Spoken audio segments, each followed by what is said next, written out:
Nay, maaari po ba kayong ma-interview? Tungkol saan? Sa, about lang po sa ukay, kung paano ito na. Para huyo yan saan? Sa school? Apa. Sige. Sige po, thank you po. Papayag ako. Sige. Para maturuan ko rin kayo, mga bata. Paano gumawa naman. Kasi sila kung mga ilaw dito. Madilim pala. Itong payan kasi ayaw na lang magsara. Sira yung payan. O, bata kayo. Mga bata. Bata. Estudyante.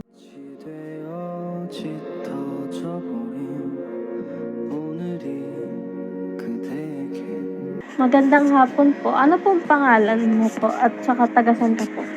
Ang tawag ko sa akin, Loris Solis. Ang pangalan ko. Taga Tunsoya, Malabon City. Gaano ka na po katagal gumagawa ng okay? Mga 25 years na. Sa tagal nyo na pong nagluluto ng okoy, ano po ba ang pinagkaiba ng okoy mo sa okoy ng iba?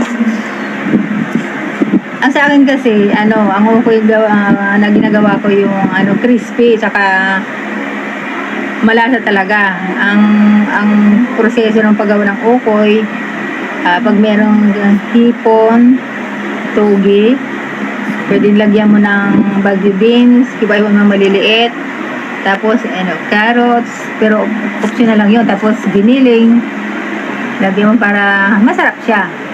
Tapos, ayun nga, lagyan mo ng harina or cornstarch, lagyan mo ng paminta, timplahan mo ng asin, saka konting patis, saka konting betchin, tapos halu-haluin mo yon. Tapos hanggang medyo lumapot, katamtaman lagyan mo ng konting tubig, para masuno yung cornstarch o harina, saka yun. Pag medyo halo na medyo malapot na, saka ka mag-iinit ng tubig, ng mantika, mag-init ka ng mantika, tapos pag mainit saka mo ipiprito. Kailangan din meron din ng kasamang itlog yun sa pagbate, batihin mo muna ng itlog, ihalo din doon para siya crispy, masarap ang lasa.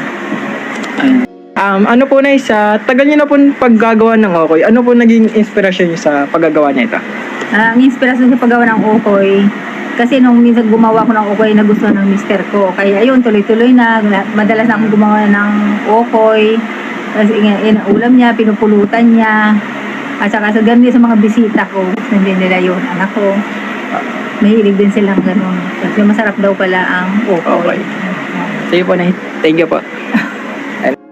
Nay, ano pong pinaka-importanting bahagi ng pagluluto ng okoy para masarap po yung kalalabasan na ito? Ang importante, basta kompleto ang ingredients. Lalo pag nilalagyan mo ng inang binati na itlog, magiging crispy siya. Yun, saka malasa, basta may lagyan mo ng patis, asin, paminta. Yun. Sa lasa, kahit naman kung may mga iba na kung kulang din sa pampalasa, kagaya yung betchin or pwede mo lagyan din ng mga magic sarap. Ayun lang po na. Oo. Sige, thank you po.